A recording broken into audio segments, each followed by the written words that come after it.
Salut, c'est Quentin, bienvenue dans cette nouvelle vidéo. Aujourd'hui, je voulais vous partager mes 3 extensions WordPress préférées. En fait, je me suis posé la question, je me suis dit, ok Quentin, si tu devais garder que 3 extensions sur ton blog, lesquelles tu choisirais si tu devais vraiment en prendre que 3? Alors peut-être que vous allez vous dire, ok, il est un petit peu sado lui de se poser des questions comme ça. Peut-être, mais en tout cas, voilà, j'ai fait une sélection des 3 extensions que je garderais vraiment si voilà, je devais en sélectionner que 3 tout simplement. Et donc on va commencer tout de suite avec la première. Et la première, c'est une incontournable dans le domaine du référencement. Si vous vous intéressez au blogging, je pense que vous la connaissez sûrement. Elle s'appelle Yoast SEO. Yoast SEO, c'est une application pour le référencement Google, donc au niveau du SEO, et qui permet tout simplement d'adapter vos articles, vos pages, votre site internet en entier, et de l'optimiser pour le référencement naturel. C'est-à-dire que quand vous écrivez par exemple un article, vous allez pouvoir personnaliser le métatitre, le mot-clé de l'article en question, le slug, tout simplement, c'est la petite barre d'adresse de l'article, la métadescription, évidemment. Vous allez pouvoir mettre des images et intégrer des mots-clés dans les images avec le texte alternatif. Enfin voilà, ça vous permet d'optimiser votre SEO pour votre site internet de A à Z entièrement et c'est hyper efficace. Et ce qui est bien, c'est qu'en plus, même quelqu'un qui débute dans le blogging, il va pouvoir l'utiliser parce qu'il y a toutes les indications directement dans l'article, dans la page en question sur laquelle vous travaillez, et ça vous dit ce que vous devez faire, ce que vous devez modifier, ce qui n'est pas correct, ce qui est correct, les choses à modifier, enfin voilà, ça vous dit tout. Et même comme moi j'ai commencé, et bien voilà, cette extension elle m'a énormément aidé parce que tout est indiqué. Deuxième extension que j'ai choisie, celle s'appelle en fait YARP, donc YARPP, ce qui veut dire en anglais avec mon formidable accent Yet Another Related Post Plugin. Tout simplement, c'est une application, enfin c'est une extension en fait, encore une fois pour le référencement, qui va donner au lecteur des articles complémentaires à lire à la fin de vos articles. Vous savez, quand vous lisez un article, eh ben, c'est marqué article complémentaire et en général, ça vous en liste 3.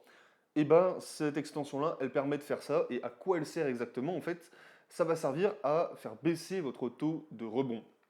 Pour les personnes qui ne savent pas ce que c'est un taux de rebond, tout simplement, lorsque un utilisateur arrive sur un site internet et qu'il consulte seulement la page sur laquelle il est arrivé et qu'il quitte le site internet, et bien là, du coup, en fait, il a consulté qu'une seule page sur votre site internet. Du coup, ça va faire augmenter votre taux de rebond. A l'inverse, une personne qui arrive sur un de vos articles, qui consulte la page, et là, en bas, il voit les articles complémentaires et hop, il clique sur un article complémentaire et du coup, il consulte une autre page. Et bien là, dans ce cas-là, ça diminue le taux de rebond. Et donc forcément, plus le taux de rebond est bas, et plus ça veut dire que vos lecteurs, les personnes qui vont sur votre blog, naviguent de page en page. Et donc Google en conclut que plus le taux de rebond est bas et plus votre blog est intéressant. Et forcément, les blogs qu'il considère plus intéressants, il va les faire monter dans les classements de recherche.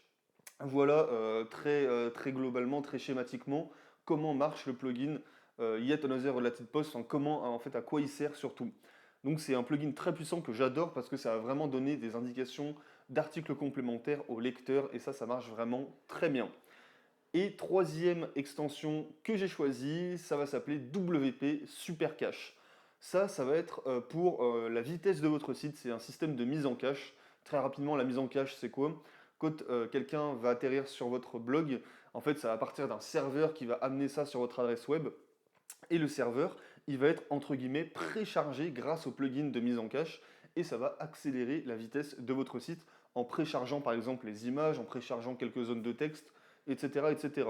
Donc ça permet d'améliorer la vitesse de votre site et on sait très bien, je vous l'ai dit dans une ancienne vidéo, que la vitesse de votre site, ça permet d'améliorer un petit peu le référencement naturel. Alors très peu parce qu'en réalité, si votre blog est de moins de 1 seconde de vitesse de chargement, ça améliore le référencement.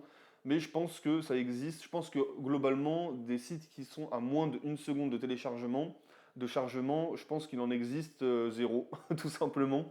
À mon avis, il n'en existe pas beaucoup. C'est presque impossible d'avoir moins d'1 seconde de chargement d'un site. Moi, je sais qu'avec toutes les optimisations que j'ai faites, je crois qu'il est à 2 secondes et quelques, ce qui est vraiment bien, puisqu'avant, je crois qu'il était chargement complet, il me semble qu'il était à 7 secondes.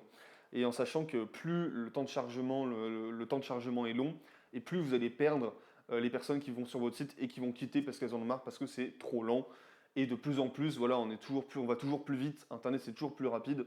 Donc si votre site est trop lent, eh bien forcément les gens vont partir et qui dit moins de visiteurs, moins de trafic, dit moins de ventes forcément.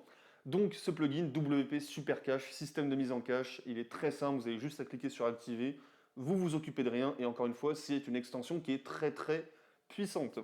Maintenant si vous voulez en savoir plus sur comment j'arrive à vivre de mes différents blogs, eh bien je vous explique tout l'envers du décor dans une série de vidéos offertes. Pour y accéder c'est très simple, vous avez juste à cliquer dans le lien dans la description. On se retrouve tout de suite dans une prochaine vidéo. Ciao ciao.